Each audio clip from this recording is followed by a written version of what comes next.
Hello everyone, today I'm looking at Megaman, and by extension Megaman 1 to 5, since they kind of released on the Switch Virtual Store, so I got a taste of some of them, and just give more so a first impression rather than fully beat all these games, because God knows I am not good at Mega Man games, and I don't really enjoy them.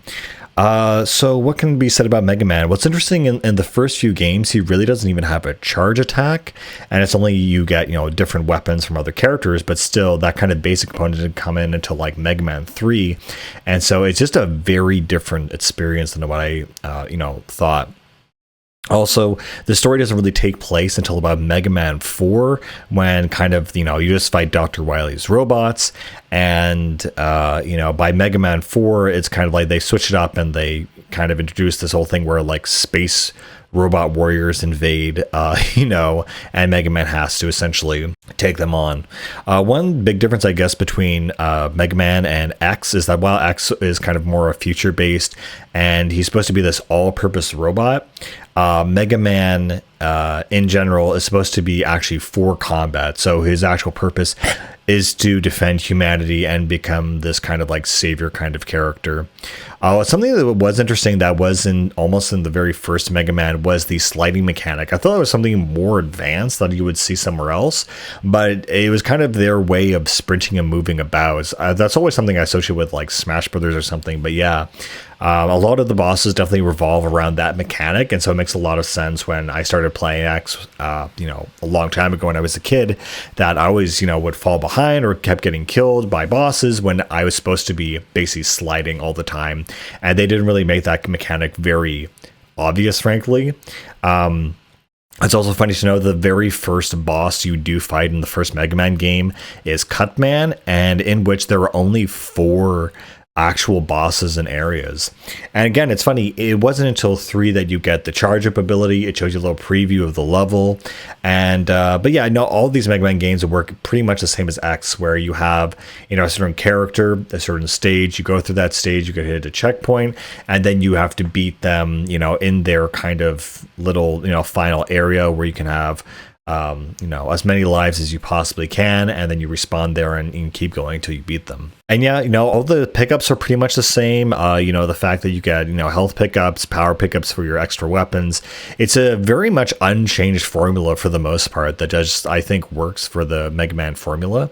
But yes, and you see some of these, characters like, I actually don't know what they're called, but the little guys with little safety helmets. They're kind of a staple since like about the 3rd game or so, probably earlier. I didn't play through all of them, as I said, so. But yeah, Mega Man has never really appealed to me. It's just one of these very hard, difficult games that doesn't really focus on story or presentation. It's kind of like fun to mess around with and try, but on the whole, I'm not really into purely action. Or yeah, it's just sort of interesting how many different Mega Man games there are and how very similar they are to one another. I guess they're kind of meant to be somewhat disposable or very samey. I mean, God knows there's so many Mega Man games, and I didn't realize exactly how many there were. I thought Mega Man X stood for 10, but it turns out it just stands for, well, X. I'm not actually sure if it's the 10th game of the series, to be honest. But yeah.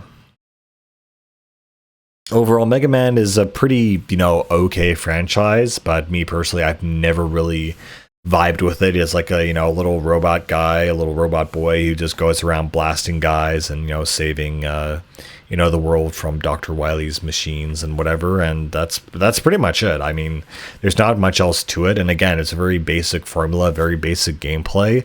I'm honestly kind of surprised it's as popular as it is. Not saying I don't like it, just like I don't really get why this is so popular. But yeah, I really don't have much else to say about the series. It's kind of fun, kind of cool. Another thing I should mention is that musically, the kind of the main theme of each kind of character, of each boss, isn't really established until the 3rd game, where they have the that theme. And basically from there, it kind of becomes very standardized. So by the 3rd game, it's very, the same.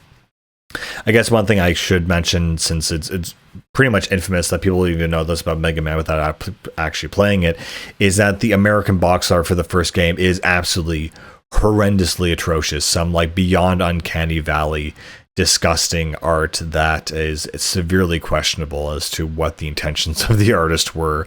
I think in terms of all art and localizations, but art in general, I would say the Mega Man 1 like cover art has got to be the absolute worst cover art I have ever seen in a game ever. So I guess it has that going for it, or that's something of note. Anyway, guys, that's pretty much all I got to say about this series. Not really my cup of tea. And yeah, I'll see you later. Bye.